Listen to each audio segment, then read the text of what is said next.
Assalamualaikum warahmatullahi wabarakatuh. Waalaikumsalam warahmatullahi wabarakatuh.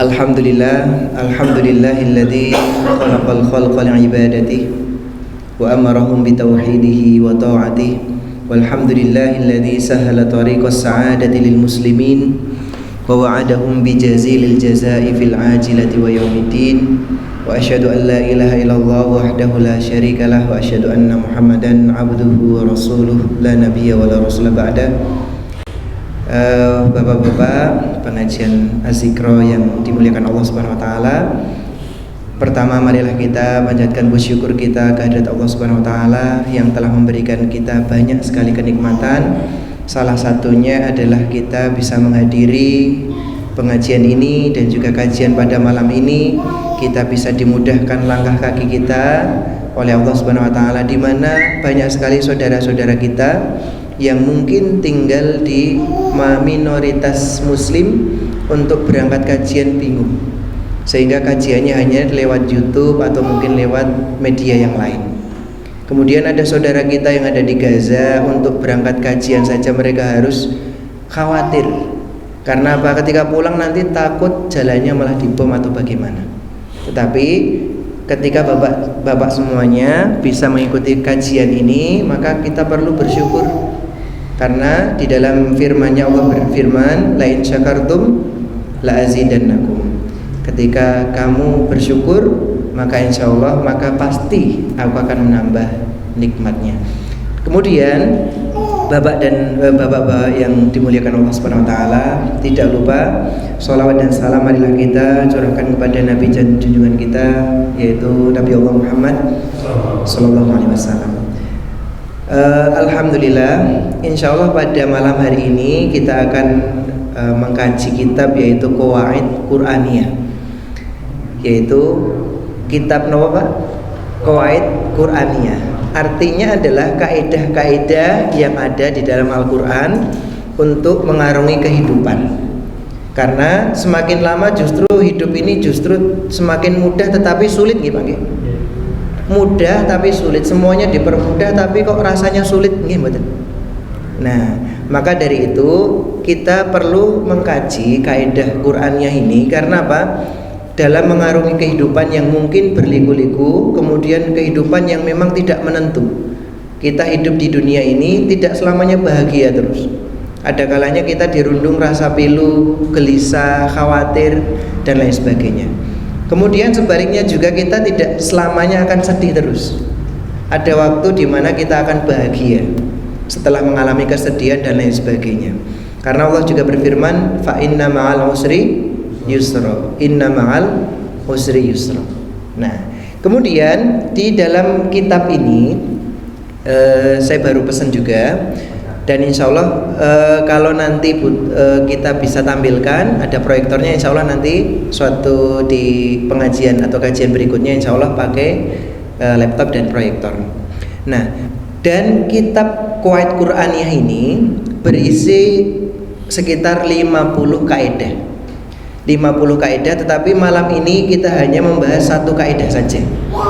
Tetapi kalau bapak-bapak semuanya mau begadang sampai 3 hari, insya Allah kitabnya selesai. Tapi kayaknya sudah tidak kuat nanti. Nah, apalagi tidak ada snack sama sekali nggak pakai.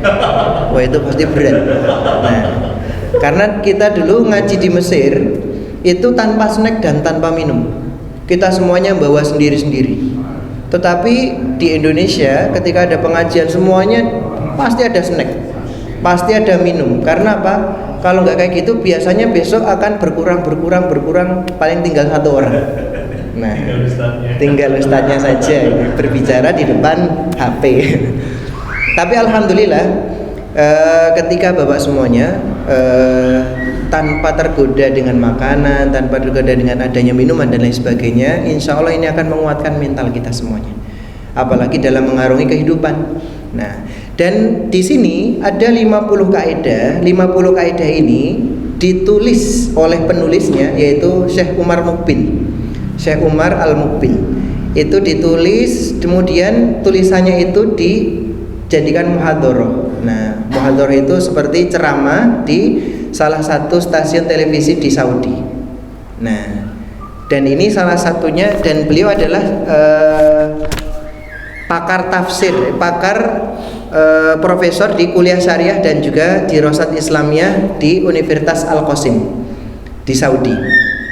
Kemudian di sini mengapa kita perlu mengkaji? Salah satunya adalah Al-Quran, karena Al-Quran ini merupakan pegangan hidup kita semuanya. Tanpa adanya Al-Quran, pasti semuanya pasti akan tersesat. Nah, dan salah satu kitab dan juga bacaan yang sampai hari ini tidak mengalami perubahan adalah Al-Quran. Ketika Bapak semuanya sekarang membaca surat Al-Fatihah, kemudian ke Saudi, Al-Fatihahnya tidak berubah. Kemudian ke Amerika, kemudian ke Eropa, semuanya Al-Fatihahnya tidak berubah. Hanya mungkin perubahan ada sedikit karena ada riwayat yang berbeda, tapi redaksinya semuanya sama, tidak ada yang berubah.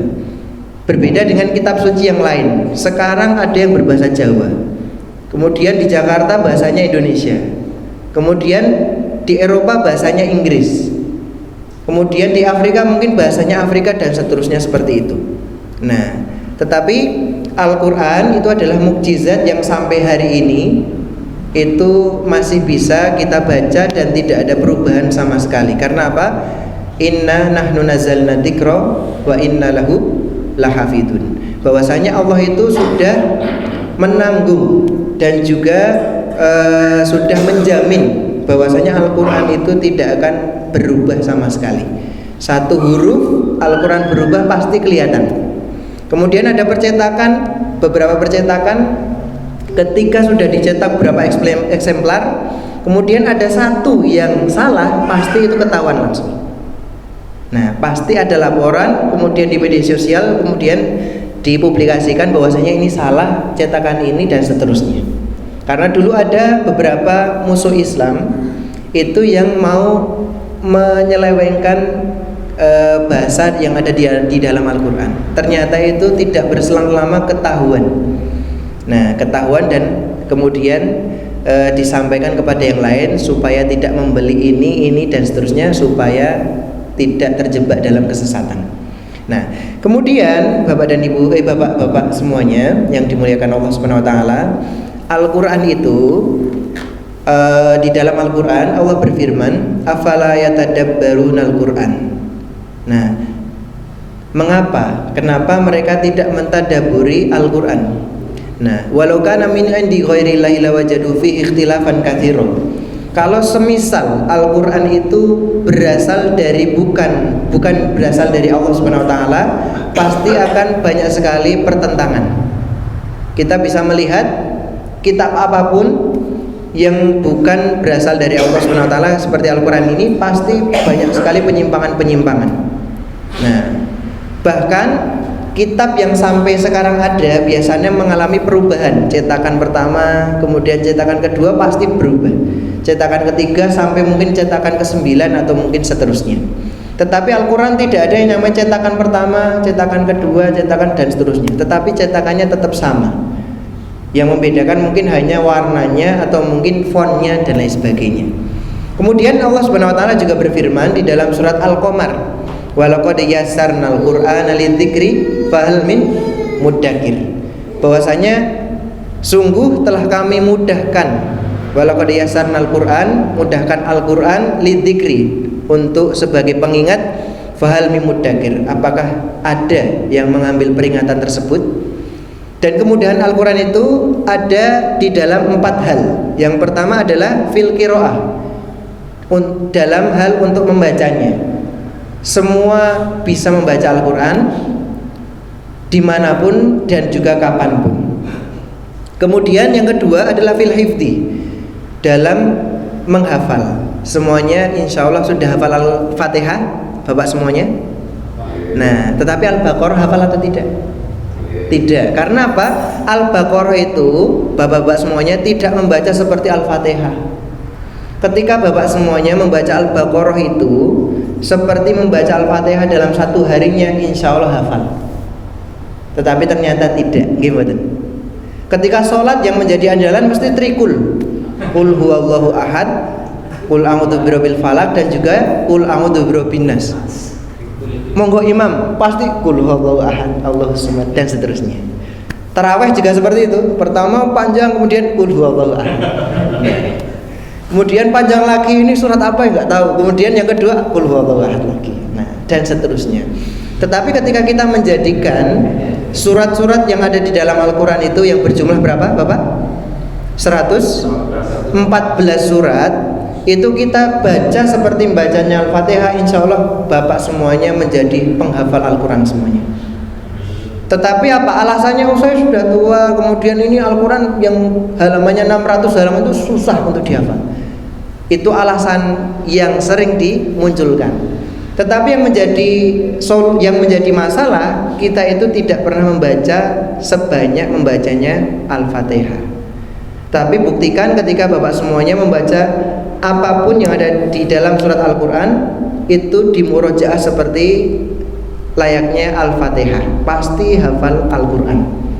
Dulu di negara Singkit, Mauritania, Bapak semuanya, itu kenapa mereka itu hampir 90% atau lebih itu hafalan Al-Qurannya kuat. Itu karena satu ayatnya diulangnya sampai ratusan kali. Satu ayat saja. Itu satu ayat, kemudian 2 ayat sampai 10 ayat, 10 ayat diulang berapa puluh kali atau mungkin ratusan kali. Kemudian dilanjut ayat ke-11 sampai seterusnya diulang lagi, diulang terus sampai akhirnya hafalannya tidak pernah hilang. Nah, tetapi kita itu suruh ngulang 15 kali aja nggak kuat. Sini sudah kering biasanya. Nah, bahkan dulu ada guru saya itu hafal Al-Quran dalam waktu yang singkat. Ternyata itu diperbanyak membaca sampai apa? Sampai suaranya hilang. Tapi tetap dibaca terus sampai akhirnya apa? Hafal Al-Quran.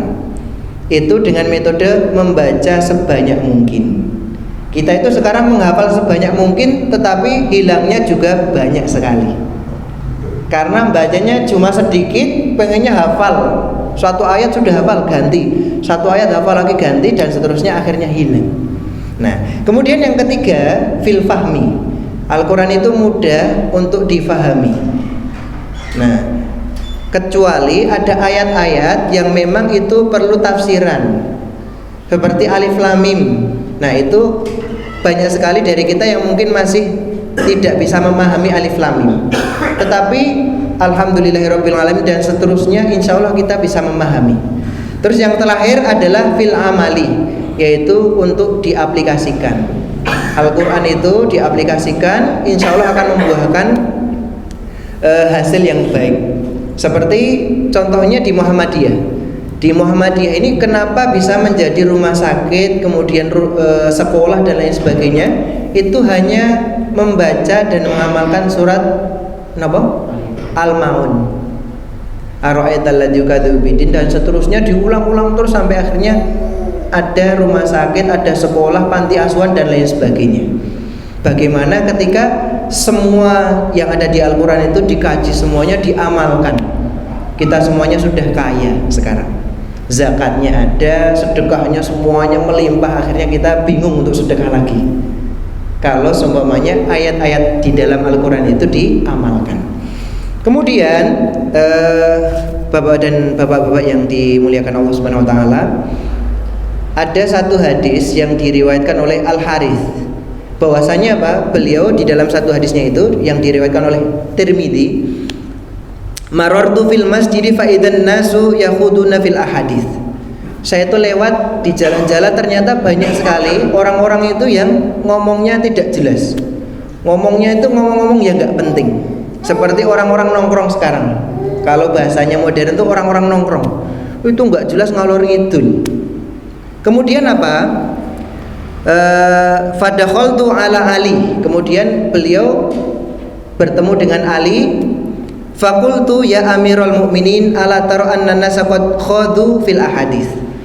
Wahai Amirul Mukminin, tidakkah engkau lihat sekarang orang-orang itu banyak yang nongkrong-nongkrong tidak jelas, ngomongnya sembarangan.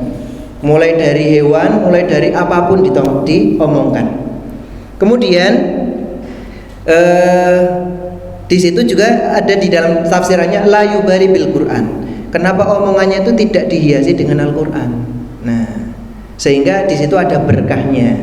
Tetapi ketika tidak ada Al-Quran tidak ada berkahnya. Makanya biasanya ketika memulai apapun Bismillahirrahmanirrahim. Karena Bismillah juga merupakan ayat Al-Quran.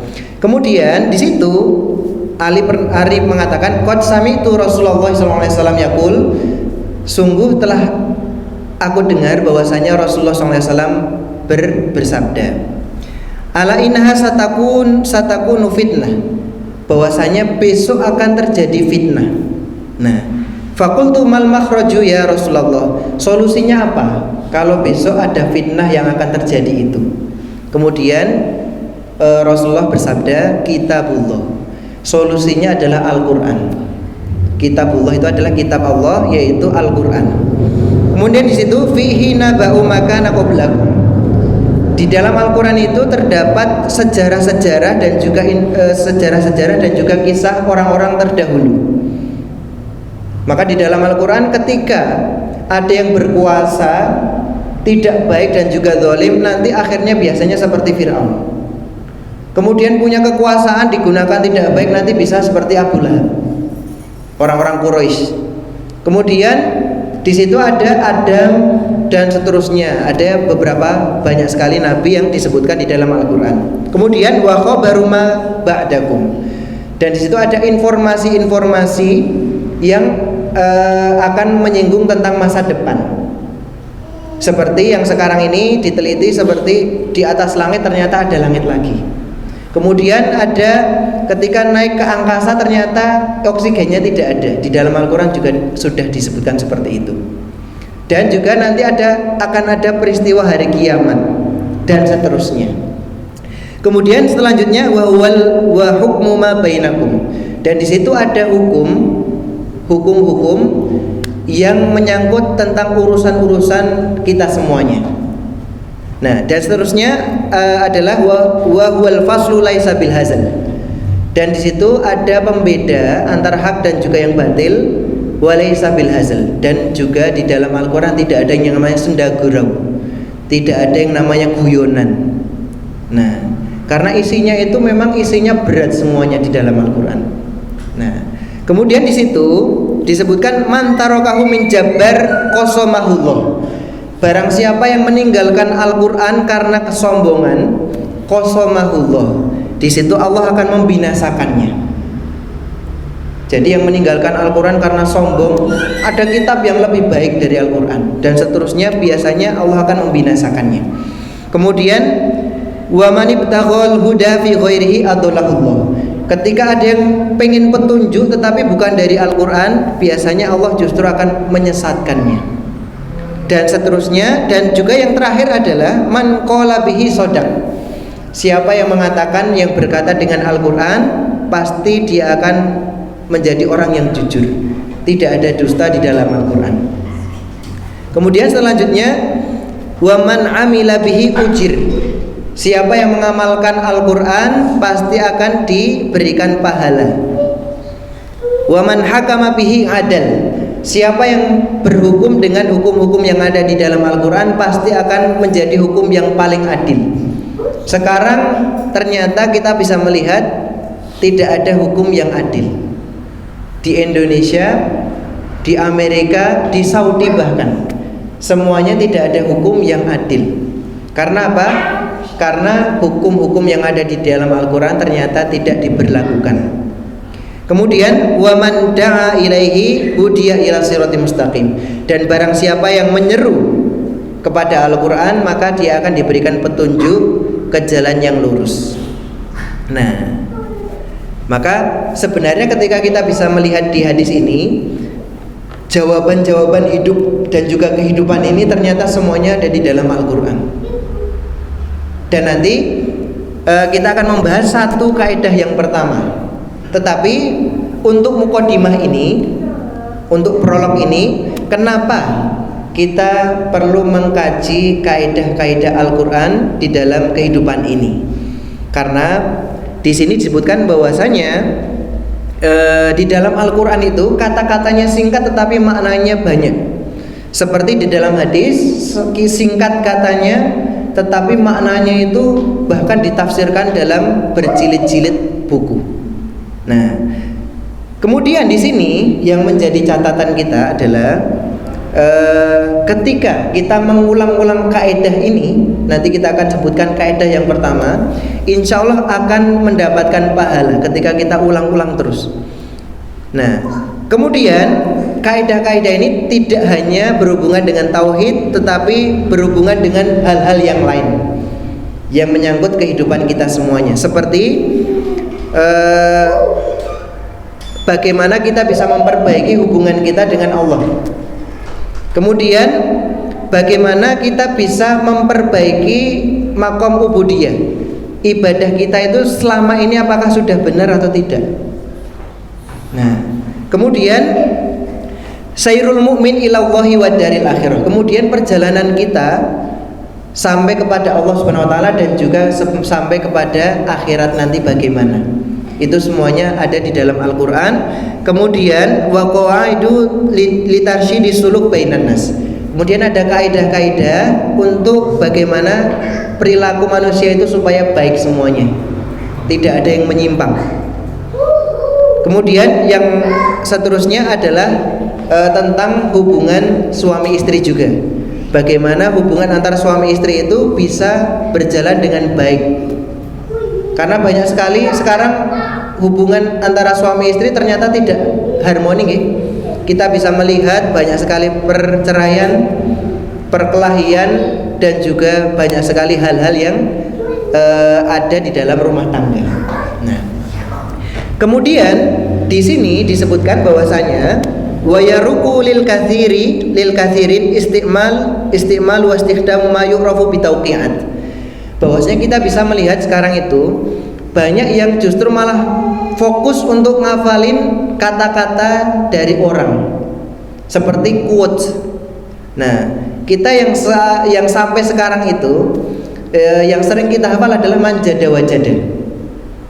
Kemudian apalagi Soekarno, kata-katanya Soekarno dan lain sebagainya. Padahal manjada wajada di dalam Al-Quran itu ada. Di dalam surat At-Taubah disebutkan walladzina la yajiduna illa juhdahum. Kemudian ada di dalam surat Al-Kahfi. Sudah membaca Al-Kahfi atau belum ini hari Jumat tadi? Belum. Ini kalau Dajjal sekarang turun bagaimana? Wah, bingung. Al-Kahfi belum kebaca. Nah, maka sebisa mungkin Al-Kahfi dibaca setiap Jumat. Tetapi bukan Jumat malam Jumat, tetapi sebisa mungkin Jumat di pagi harinya. Saya itu dulu hafal Al-Kahfi karena sering baca terus, sering baca, akhirnya gimana caranya supaya bisa hafal Al-Kahfi. Ketika bapak semuanya sudah hafal halaman pertama, sebisa mungkin besok jangan membaca halaman pertama, tetapi yang dibaca adalah halaman selanjutnya. Besok lagi ketika sudah halaman selanjutnya hafal, halaman selanjutnya lagi, tapi halaman pertama dan kedua jangan dibuka. Nah, alhamdulillahilladzi anzala dan seterusnya, kemudian seterusnya sampai selesai. Nah, insya Allah dalam waktu yang singkat bisa hafal. Nah, tetapi intinya adalah jangan sampai kita ketergantungan dengan mushaf. Kenapa kita tidak pernah bisa menghafal surat-surat yang lain? Karena kita itu ketergantungan. Mau baca surat Al-Kahfi, baca dulu. Kenapa nggak dihafalkan? Seperti Al-Fatihah. Sekarang bapak dan bapak semuanya ketika mau membaca Al-Fatihah buka dulu atau tidak? Nggak perlu, nggih. Bahkan ketika mau membaca Al-Quran, Bismillahirrahmanirrahim, kemudian baca. Iya atau tidak? Karena kita sudah tidak tergantung lagi untuk membaca Al-Fatihah itu dengan mushaf. Maka ketika semua di dalam surat di dalam Al-Quran itu kita tidak tergantung lagi, maka insya Allah kita sudah menjadi penghafal Al-Quran. Nggih, mboten. Nah, ada dulu guru saya selama 20 tahun tidak pernah buka Al-Quran karena sudah hafal selama 20 tahun. Karena hafalnya sudah dari umur kecil. Dari umur 10 tahun sudah hafal, 20 tahun tidak pernah buka sampai sekarang. Bayangkan. Karena apa? Tidak lagi tergantung dengan mushaf. Kita tuh sekarang kalau nggak ada mushaf pasti bingung. Al-Kahfinya tuh gimana ya ini bacanya. Kemudian kalau nggak ada HP yang ada aplikasinya juga kita pasti bingung. Ini Al-Kahfi gimana bacanya? Nah, padahal di zaman dulu itu membaca Al-Quran itu semuanya bisa paham, kemudian semuanya bisa membaca itu dengan metode talqin. Nabi Muhammad kemudian membacakan kepada yang lain Bismillahirrahmanirrahim, kemudian mengikuti Bismillahirrahmanirrahim, Alhamdulillahirrahmanirrahim, semuanya Alhamdulillah sampai dengan akhir surat. Kemudian semua Al-Qurannya juga metodenya talqin.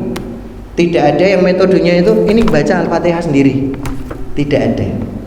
Tetapi karena tidak semua itu ditalqin oleh Nabi Muhammad, maka ditulis Al-Quran satu ayat, kemudian satu surat, kemudian sampai dengan 30 juz, supaya bisa memudahkan bapak-bapak semuanya. Nah, tetapi ini siap untuk tidak tergantung dengan mushaf atau masih belum bisa move on ini, Bapak? Belum bisa move on, gitu? Pengennya mushaf terus, saya seneng mushaf. Nah, dan seterusnya. Nah, kemudian di sini kenapa kita perlu belajar kaidah Qur'aniyah ini, supaya apa? Ketika nanti kita membaca, ketika kita melafadzkan itu bisa mendapatkan pahala. Tapi kalau manjada wajada, kira-kira dapat pahala atau tidak? Tidak dapat pahala. Karena itu bukan perkataan, bukan firman dari Allah Subhanahu wa taala. Tetapi ketika kita hanya melafadzkan Bismillahirrahmanirrahim itu dapat pahala. Alhamdulillahirabbil alamin itu dapat pahala. Dan hitungannya itu per huruf, alif, lam dan seterusnya. Kemudian di sini di dalam kaidah yang pertama, nah, di dalam kaidah yang pertama itu ada di dalam surat Al-Baqarah ayat berapa? Di dalam surat Al-Baqarah ayat 83. Di dalam surat Al-Baqarah ayat 83, kaidah yang pertama Allah berfirman, wa qulu linnasi husna. Wa qulu linnasi husna. Nah, coba sarang-sarang. Wa qulu linnasi husna. Wa qulu linnasi husna. Napa? Nah, wa qulu linnasi husna artinya adalah dan katakanlah yang baik-baik kepada orang lain, kepada manusia. Itu nah, kaidah yang pertama yang perlu kita ingat-ingat terus. Nah, karena apa? Di dalam kaidah ini ternyata menyangkut hubungan kita dengan orang lain juga. Dan di sini Allah berfirman, wa qulu linnasi husna, dan katakannya yang baik-baik kepada manusia. Nah, di dalam surat Al-Baqarah ayat 83. Nah, dan di sini kita bisa melihat bahwasanya apa? Kata-kata yang kita ucapkan selama ini itu mengandung dua hal.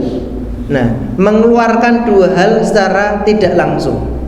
Nah, yang pertama adalah sautul hamasah, cambuk semangat. Dengan kata-kata kita kadang orang jadi semangat. Ada juga yang kedua adalah kasrul hamasah, jadi patah semangat. Ngomong, wah ini raiso apa-apa, akhirnya mau kesana lagi udah nggak mau. Kemudian ketika mau belajar, ketika ada mungkin anak-anak kita yang mau belajar, malam-malam belajar setelah sekolah, ini pinter banget nih. Nah, ini nilainya jos banget. Nah, tetapi ketika mau belajar, kowe guys bodoh kok sinau. Malam-malam mending tidur saja. Itu biasanya besok lagi udah nggak mau belajar. Kemudian yang kedua, bahwasanya kata-kata ini, kata-kata yang kita ucapkan itu biasanya meninggalkan dua hal. Bisa meninggalkan dua hal. Yang pertama adalah meninggalkan cinta, meninggalkan rasa suka, meninggalkan rasa gembira. Tapi ada juga kata-kata yang kita keluarkan itu meninggalkan luka. Nah, Kira-kira Bapak semuanya selama hidup pernah nggak meninggalkan kata-kata yang meninggalkan luka? Orang lain jadi muangkel, marah, pernah atau tidak? Sering. Sampai sekarang Pak? Oh masih. Oh iya. Nah, berarti harus diingat kaidah yang pertama adalah waqulu linnasi husna, dan katakanlah yang baik-baik kepada manusia. Itu perintah dari Allah Subhanahu wa taala untuk kita semuanya, supaya apa? Supaya kita semuanya bisa berlaku baik kepada yang lain. Kemudian di sini disebutkan al-insanu madaniyun bitab'ihi kama yuqal. Bahwasanya apa? Insan itu beradab. Secara tabiat manusia itu punya adab, punya ciri khas masing-masing, karakter masing-masing. Maka di situ disebutkan wa kasratu ta'amulatihi al-yaumiyah tahattama 'alaihil ihtikat bi tawaif minan nas. Karena saking banyaknya interaksi kita dengan orang lain, itu terkadang menimbulkan gesekan. Nah, gesekan di sini ada yang gesekannya baik, ada juga yang gesekannya buruk. Nah, kemudian mukhtalifil afham wal akhlak. Karena apa? Manusia itu punya cara pandang, pemahaman yang berbeda-beda antara satu dengan yang lain. Nah, kemudian yasmaul hasan wa ghairahu. Kemudian manusia itu juga bisa mendengarkan hal-hal yang baik, juga bisa mendengarkan hal-hal yang buruk. Nah, fatati hadil qaidah li tathbita alaqatahu al-lafdhiyah. Kemudian kaidah ini hadir untuk apa? Untuk mengatur interaksinya dengan orang lain supaya tidak kebablasan. Dalam kondisi emosi pun sebisa mungkin waqulu linnasi husna. Kemudian ketika ada yang mungkin miso-miso dan lain sebagainya, kita bisa mengatakan waqulu linnasi husna. Katakanlah yang baik. Kemudian ketika ada yang mungkin anak kita mungkin omongannya tidak bagus, waqulu linnasi husna. Insya Allah dengan kita mengatakan waqulu linnasi husna ini kepada siapapun, kita akan mendapatkan pahala. Tetapi ketika kita hanya ngomong, omongannya dijaga, lisannya dijaga, ini tidak dapat pahala. Tetapi ketika kita mengatakan waqulu linnasi husna, kemudian kita terjemahkan lisannya dijaga. Nah, insya Allah ini akan menambahkan pahala kepada kita semuanya.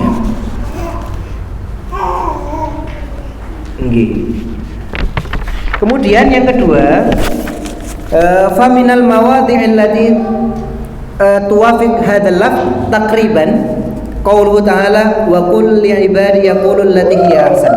Kemudian di dalam Al-Qur'an ini, selain di dalam surat Al-Baqarah ayat 83, ternyata ada ayat yang lain yang maknanya hampir mirip, yaitu di dalam surat Al-Isra ayat 53. Wa qul li ibadi yaqulul lati hiya ahsan. Dan katakanlah kepada hamba-hambaku yaqulul lati hiya ahsan. Hendaknya mereka berkata dengan kata-kata yang baik. Kemudian ada juga di surat Al-Ankabut ayat 46 itu disebutkan wala tujadilu ahlal kitabi illa billati hiya ahsan. Ketika kita berdebat dengan ahli kitab, maka sebisa mungkin kita berdebat dengan cara yang baik, dengan tutur kata yang baik. Nah, dengan tutur kata yang baik. Kemudian di sini sebenarnya di dalam surat Al-Isra ini perintahnya khusus untuk Bani Israel. Yang di surat Al-Baqarah ini sebenarnya perintahnya khusus untuk Bani Israel. Tetapi di dalam Al-Quran itu ternyata yang terpenting adalah ibrohnya. Nah, yang terpenting adalah pelajaran ini bisa diambil untuk semua umat Islam, tidak hanya di dalam konteks atau mungkin sejarah turunnya ayat ini. Nah, maka di sini disebutkan waqulu linnasi husna itu di dalam buku ini disebutkan di anna kulla qaulin hasanin fahuwa khair. Wa kullu qawli khairin fahuwa hasan. Yaitu ucapan yang baik itu insya Allah akan membawa manfaat. Dan yang membawa manfaat insya Allah akan membawa kebaikan. Kata-kata yang bermanfaat insya Allah akan membawa kebaikan. Nah, maka di sini innana nahtaju ila hadil qaidah bi kasrah. Sesungguhnya kita itu khususnya hidup di zaman sekarang itu sangat butuh dengan kaidah ini. Karena kita bisa melihat anak-anak sekarang orang SMA, SMP itu kata-katanya sudah Masya Allah sekali, tidak dijaga, semuanya keluar. Itu kita tidak tahu apakah itu dapatnya dari orang tuanya, karena orang tuanya sering mengatakan seperti itu, atau mungkin dapatnya dari lingkungannya, atau mungkin dapatnya dari HP-nya ketika melihat seperti itu akhirnya pengen melakukan hal seperti itu. Nah, dan di sini disebutkan juga bahwasanya wa anna fi hayatina nata'amalu ma asnafin mukhtalifah minal bashar. Bahwasanya apa? Kita hidup di dunia ini, kita itu berinteraksi dengan manusia yang berbeda-beda.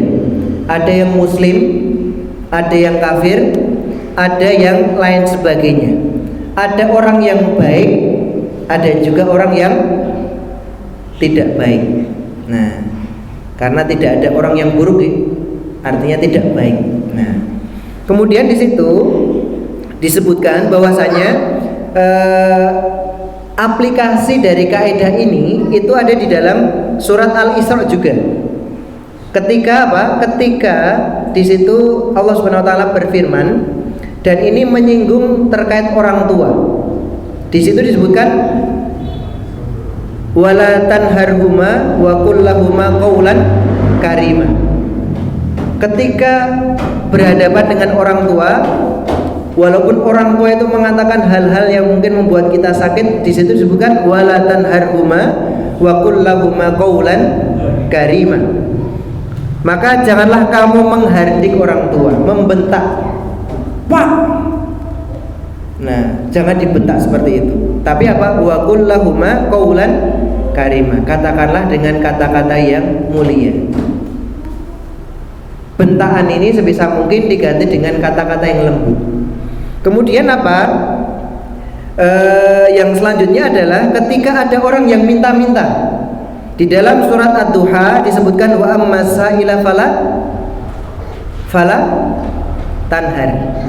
Ketika ada orang yang minta-minta, maka jangan dihardik, jangan diusir, atau mungkin jangan dibentak-bentak. Dan minta-minta di sini itu ada dua hal. Mungkin itu mintanya ilmu, ketika di sini ada yang bekerja sebagai guru. Yang kedua adalah minta dalam bentuk materi. Nah, maka di sini solusinya ada dua. Pilih salah satu. Yang pertama, ketika kita punya sesuatu, maka sebisa mungkin kita memberi walaupun sedikit. Nah, kemudian yang kedua, ketika kita tidak punya apapun atau mungkin kita enggan untuk memberi, maka katakanlah kata yang baik. Maaf mas. Nah, maaf. Nah, intinya ketika sudah maaf, insya Allah orangnya sudah paham. Nah, kemudian yang selanjutnya adalah di dalam surat Al-Furqan. Di dalam surat Al-Furqan di sini disebutkan aplikasinya adalah ketika Allah Subhanahu wa taala itu memuji hamba-hambanya yang soleh, ibadur rahman. Disebutkan di sini wa idza khatabahumul jahiluna qalu salama. Ketika ada orang-orang bodoh, orang-orang bodoh di sini bukan bodoh banget tetapi bodoh di sini mungkin karena ketidaktahuan kondisi kita, sehingga mereka mengatakan yang mungkin tidak sepantasnya. Kemudian di sini disebutkan qalu salam. Ciri orang yang soleh adalah ketika diberikan atau mungkin ada kata-kata yang tidak enak untuk didengarnya, itu justru qalu salam. Itu dibalas dengan tutur kata yang baik. Qalu salam. Kemudian di sini dalam tafsirannya Ibnu Jarir itu disebutkan bahwasanya lam yuqabiluhum bimithli, walakin yuqabiluhum bil qawli thayyibi. Ketika ada orang-orang yang tidak tahu kondisi kita, kemudian mengatakan kita seperti ini dan fitnah dan lain sebagainya, di sini sebutkan lam yuqabiluhum bil mithli, tidak membalasnya dengan hal yang sama. Ketika difitnah kita balas fitnah, ketika dihujat kita balas hujat, dan seterusnya. Tidak seperti itu. Tetapi hamba yang soleh, orang-orang yang soleh itu justru yuqabiluhum bil qawli thayyibi, yaitu membalasnya dengan kata-kata yang baik. Saya tidak seperti itu. Kemudian dijelaskan buktinya seperti ini, buktinya seperti ini, sehingga semuanya mampu untuk menerima.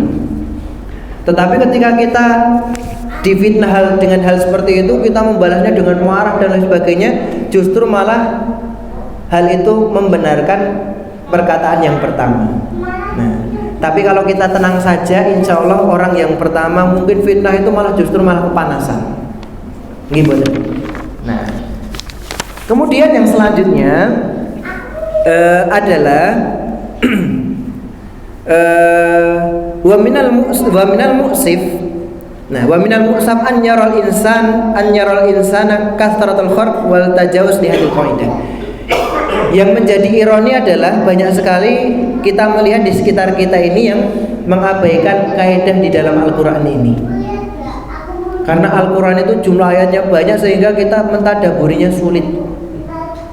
Alasannya seperti itu. Padahal apa? Kita hidup di dunia ini umumnya itu hidupnya selama 60 sampai 70 tahun. Ketika 60 sampai 70 tahun kita mentadaburi satu ayat dengan satu ayat sampai dengan surat An-Nas, insya Allah tidak sampai butuh waktu 60 tahun. Tetapi apa? Kesibukan dunia kita itu terkadang mengalihkan kita dan juga melalaikan kita. Kita hanya membaca, tidak pernah mentadaburi. Kita hanya membaca, tidak pernah membaca artinya. Ketika ditanya ini surat Al-Kahfi yang selama ini kita baca, ternyata selama ini kita tidak tahu kandungannya apa, fungsinya apa, Al-Kahfi artinya apa juga tidak tahu. Al-Kahfi apa Pak? Artinya gua. Yang menjawab cuma 5. Nah, Al-Baqarah sapi, Al-Fatihah pembukaan. Jadi ketika kita memaksimalkan atau menyisihkan waktu kita hanya 1 jam untuk membaca 1 ayat, 2 ayat, kemudian besok 1 jam lagi, 1 jam lagi, insya Allah kita akan menyelesaikan Al-Quran dengan tadabbur. Tinggal PR kita adalah bagaimana caranya mengamalkan. Nah, itu PR kita. Karena pengamalan ini ternyata juga berat sekali. Nah, dan itu butuh waktu yang mungkin tidak sedikit. Kemudian di sini disebutkan bahwasanya annaka tara man yad'una ila nasraniyah. Kita bisa melihat misionaris. Misionaris itu justru yang paling pertama mengamalkan kaidah ini. Tidak ada misionaris yang membentak-bentak orang lain. Misionaris. Tidak ada misionaris yang justru malah keluar kata-kata yang berbau sarkas atau mungkin hewan-hewan. Mereka itu mengajaknya, ayo Pak ke sini. Ayo Pak, ini ada sembako. Kemudian besoknya ayo Pak ke gereja. Nah, kemudian ayo Pak, ini nyanyi dulu. Pertama mungkin nyanyinya sedap, kemudian akhirnya nyanyi semuanya. Sampai akhirnya Pak, gimana kalau pindah agama? Akhirnya karena tersentuh dengan perkataan misionaris, akhirnya mungkin mereka masuk ke agama yang lain. Tetapi ketika Bapak semuanya mengamalkan kaidah ini, insya Allah semuanya akan tergugah. Oh, ternyata Islam itu seperti ini. Oh, ternyata orang-orang Muslim itu tidak seperti yang diomongkan. Tetapi kenyataannya kita bisa melihat orang-orang Islam justru yang paling keras suaranya, paling pedes kalau ngomong, dan seterusnya. Nah, kita kalah dengan misionaris. Kemudian apa? Kaidah ini jarang sekali diterapkan dengan fitamul mangal walidain. Ketika berinteraksi dengan orang tua, itu justru kadang karena emosinya kita membentak, karena emosinya keluar kata-kata yang tidak baik, dan seterusnya. Kemudian fitamul zauj ma'a zaujatihi, yaitu interaksi suami dengan istrinya. tidak sabaran kopinya nggak dibuatin, akhirnya bagaimana caranya? Dengan kata-kata yang mungkin pedes. Saya sudah kerja, ini kopi cuma kopi hitam nggak dibuatin. Nah, itu kan pedes sekali. Kemudian ma'al aulad, ketika berinteraksi dengan anak-anak, atau mungkin ketika di sini ada yang sudah punya cucu, ketika berinteraksi dengan cucunya, ma'al ummalati wal khodam, dengan pembantu. Nah, berinteraksi dengan pembantu juga harus waqulu linnasi husna. Dan di sini di dalam akhir ayat surat Al-Isra di ayat 53 itu disebutkan waqad nabbahat ayatul Isra ila khuturati tarkit tatbiq hadil qaidah. Di dalam akhir surat Al-Isra ayat 53 itu sudah diwanti-wanti, kalau seumpamanya kaidah ini tidak dijalankan, tidak diaplikasikan, tidak diamalkan, maka di situ firman Allah SWT ada inna syaitana yanzagu bainahum, bahwasanya apa? Sesungguhnya setan itu akan membuat perselisihan di antara kalian. Ketika kaidah ini tidak diterapkan, pasti ada perselisihan di antara apa? Antara lingkup yang paling kecil, yaitu keluarga dulu. Kemudian ketika tidak diterapkan lagi, nanti akan masuk ke lingkup yang lebih besar lagi, yaitu masyarakat, dan seterusnya. Maka sebisa mungkin kaidah yang pertama ini kita amalkan, kita aplikasikan, dan juga kita ajarkan. Nanti Bapak-Bapak bisa ajarkan ke siapapun. Ketika ada umumnya waqulu linnasi husna. Nah, waqulu linnasi husna. Kemudian ada anak waqulu linnasi husna. Katakan yang baik-baik. Dijaga lisannya. Nah, seterusnya seperti itu. Kemudian untuk mengakhiri ada satu kisah dari Arab Badui. Arab Badui ketika itu datang ke masjid, dan Nabi Muhammad ketika sedang duduk dengan sahabat-sahabatnya, masuk orang Arab Badui. Orang Arab Badui itu wataknya keras, tidak tahu aturan. Akhirnya masuk masjid, langsung ke pojokan kencing. Kisahnya populer gitu. Nah, masuk ke pojokan masjid kencing. Tetapi masjid waktu itu bukan seperti sekarang. Tidak ada sajadahnya, tidak ada keramiknya. Intinya masjidnya masih tanah. Kemudian kencing. Nah, sahabatnya di situ, sahabat Nabi, di situ marah-marah. Akhirnya ada yang ngomong ini harus dikeluarkan karena kencing sembarangan. Kemudian ada yang orang nggak jelas dan seterusnya. Tetapi Nabi Muhammad SAW ketika melihat itu justru malah mengatakan kepada sahabat-sahabatnya, tenang, duduk dulu. Kemudian setelah itu selesai, baru dipanggil Arab Badui tadi, suruh ke sini. Nah, sebelum dipanggil, Nabi Muhammad memerintahkan ada satu sahabatnya untuk mengambil air di dalam ember, kemudian disiramkan di bekas pipis tadi atau bekas buang air kecil tadi, supaya suci, supaya bisa dibuat untuk sholat kembali. Dan setelah itu dijelaskan kepada Arab Badui tadi, inna hadhil masajid la tasluh lihada. Masjid ini Pak, nah, bahasa modernnya, masjid ini Pak, ini tidak digunakan untuk kencing. Ini bukan tempat untuk kencing, bukan tempat untuk membuang kotoran. Wa innama li dzikrillah. Tetapi tempat masjid ini untuk mengingat Allah. Kemudian li sholah wa kadzalika li sholah. Kemudian masjid ini juga digunakan untuk sholat. Wa qiraatil Quran, dan juga masjid itu digunakan untuk membaca Al-Quran. Nah, tetapi ketika ada satu Arab Badui masuk, kemudian Nabi Muhammad itu penggal aja kepalanya dan seterusnya, pasti banyak yang tidak mau masuk Islam. Dan ketika kencing langsung disuruh keluar, nanti kencingnya kemana-mana. Nggih mboten. Nah, maka dari itu sebisa mungkin kita amalkan, dan orang pertama kali yang mengamalkan kaidah ini adalah Nabi Muhammad. Karena beliau diturunkan Al-Quran juga ke beliau, kemudian disampaikan kepada siapapun juga oleh beliau. Maka beliau adalah Al-Quran berjalan. Nah, karena khuluqul Quran, bahwasanya akhlak Nabi Muhammad itu semuanya bersumber dari Al-Quran. Ada yang mengatakan bahwasanya Nabi Muhammad itu adalah Al-Quran yang berjalan. Bagaimana caranya mengamalkan Al-Quran? Maka silahkan dibaca sirah nabawiyah. Bagaimana Nabi Muhammad itu mengamalkan satu ayat sampai semuanya diamalkan, tidak ada yang ditinggalkan. Nah, kemudian untuk mengakhiri ada satu kisah menarik. Nah, kalau ini bukan dari Nabi Muhammad, bukan dari sahabat, tetapi ini kisah nyata yang pernah dialami oleh mantan presiden India, namanya Abdul Kalam.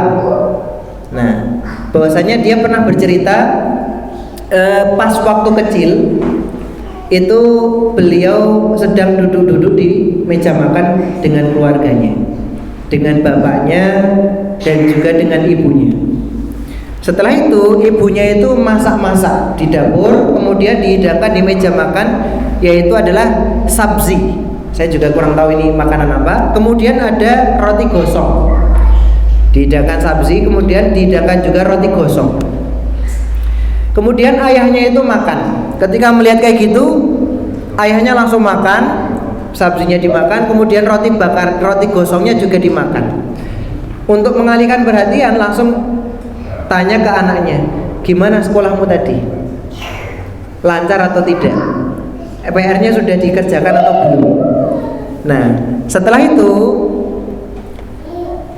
Abdul Kalam ini ternyata malamnya itu nyonangi itu melihat bahwasanya ibunya itu ternyata minta maaf kepada bapaknya.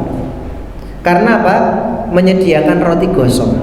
Nah, kemudian bapaknya Abdul Kalam ini sambil tersenyum ngomong ke istrinya, sayang, nah, sesekali aku itu pengen makan roti gosong.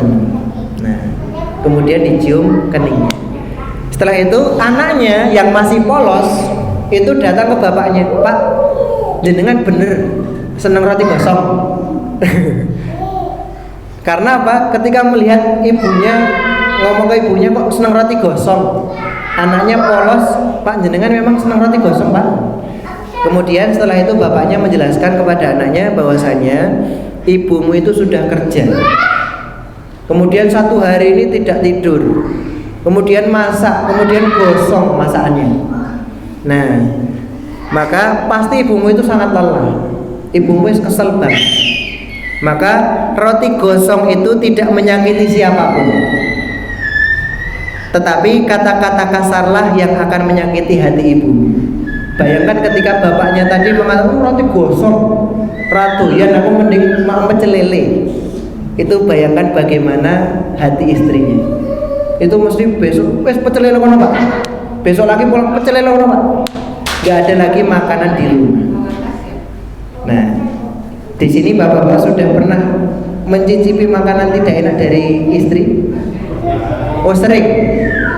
Oh, nah, tapi bagaimana Pak responnya? Responnya marah nopo enak, Bu? Nah, jujur Pak, biasanya buanti, iki rasanya ra enak. Tetapi ketika kita mengamalkan kaidah ini wa qulu linnasi husna, insyaallah kita akan menahan emosi kita untuk bagaimana caranya kita menyampaikan dengan kata-kata yang baik. Nah, maka kaidah yang pertama apa, Pak? Wa qulu linnasi husna, dan katakanlah yang baik-baik kepada manusia. Nah, dan mungkin itu saja yang bisa kami sampaikan. Insya Allah ketika nanti ada waktu kita sambung kembali di kaidah yang kedua. Nah, tetapi di dalam jangka waktu ini sebisa mungkin kaidah pertama ini diterapkan terus, nggih Bang. Diterapkan terus. Ketika emosinya memuncak, wa qulu linnasi husna. Ketika enggak senang sama orang, wa qulu linnasi husna. Kemudian makanan istrinya tidak enak, terus wa qulu linnasi husna. Nah, insya Allah dapat pahala. Nah, ngoten nggih Pak nggih. Demikian apa yang bisa kami sampaikan. Semoga bisa memberikan manfaat dan juga semoga bisa diterapkan kaidah yang pertama di dalam Al-Qur'an ini, dan semoga kita diberikan kesehatan oleh Allah Subhanahu wa taala, diberikan taufik dan hidayahnya, dan semoga kita bisa istiqomah untuk beramal saleh. Demikian wabillahi taufiq wal hidayah. Wassalamualaikum